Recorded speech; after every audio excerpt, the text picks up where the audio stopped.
Ano po ang source, pinagkukuhaan natin ng kaalaman at pinagbabasihan natin sa relihiyong Islam, lalong-lalo na sa akida, yung paniniwala, particularly sa mga linig na kaalaman.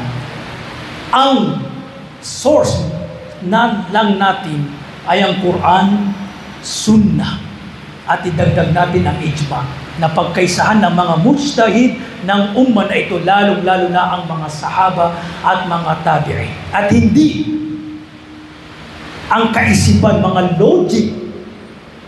logic na kaisipan o mga philosophy na kabatay sa mga pamantayan ng kaisipan. Hindi nakukuha, hindi binabatay sa mga kaisipan o mga logic.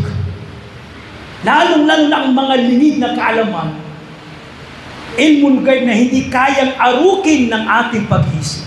Ang sa atin lang, kapag nabanggit sa Quran, pinatunayan ng Quran at Sunnah at ng Ijma, ay tatalima, susuko tayo dito.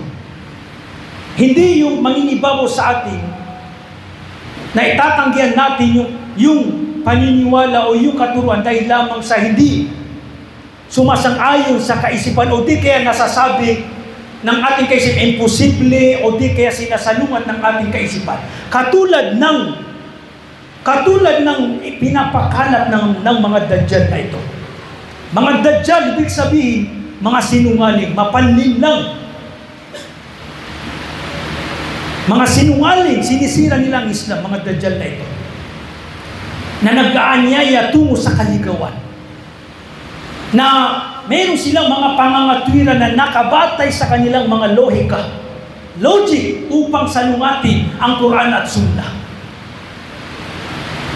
Katulad halimbawa, sinasabi nila ang kaparusahan sa libingan, magbanggit lang tayo ng isang katwiran at sagutin natin ng maiksi. Sabi nila, kung mayroong kaparusahan sa libingan, bakit kapag hinukay natin yung libingan, walang apoy o hindi nasunog yung katawan? Tignan yung kaisipan. Paano sila nilililang ni Shepard? Nililigaw ni Shepard. Ika nila, kapag hinukay natin ng lupa, kung totoo may kaparusahan sa libingan, bakit kapag hinukay natin ang lupa, ay yung katawan pa rin, bangkay pa rin, walang sunog o hindi nasunog, ang buto o ang balat, wala.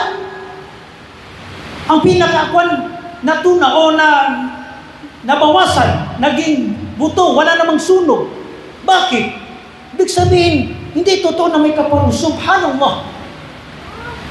Ang kaparusahan sa libing, ang buhay sa libing, ilmul ghaib, lingid na kaalaman. Si Allah subhanahu wa ta'ala ang higit na nakakaalam niyan. Yung namamatay sa aeroplano na hindi nailibing, yung nalulunod. Si Allah subhanahu wa ta'ala ang higit na nakakaalam kung paano niya sila bubuhayin sa libingan. Nabanggit sa Quran, Sunnah, paniniwalaan natin. Hindi na natin ikukontra ang isasalungat sa mga verses na ito sa Quran at mga hadith ay ang ating kaisipan. Dahil ang Islam kinukuha sa batayan sa Quran at Sunnah, hindi sa mga kaisipan. Lalong-lalo na itong mga lingid na kaalaman. Sagutin natin, sabi ni Ali, bilang kasagutan sa kanila. Tingnan nyo, sabi ni Ali, radiyallahu anhu, law kana ad-din bir-ra'yi ila akhir ma qala Ali.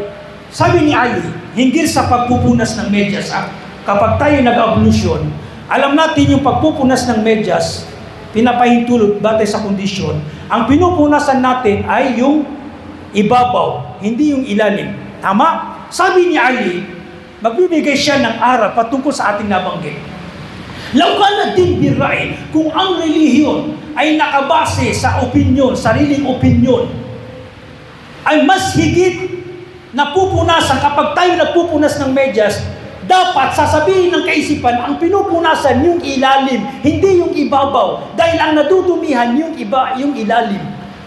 Pero sabi ni Ali, ako'y magpupunas sa ibabaw ng medyas dahil nakita ko ang Rasulullah na ganito niya isinagawa, ganito niya ito ang kaparaanan na isinagawa ng Rasulullah na nang siya ay magpunas sa khuf o kaya medyas, ay pinunasan niya ang ibabaw, hindi ang ilalim.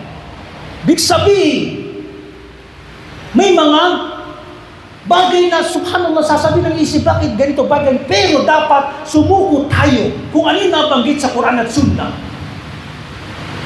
Ganyan ang mu'min. Ganyan ang mu'min.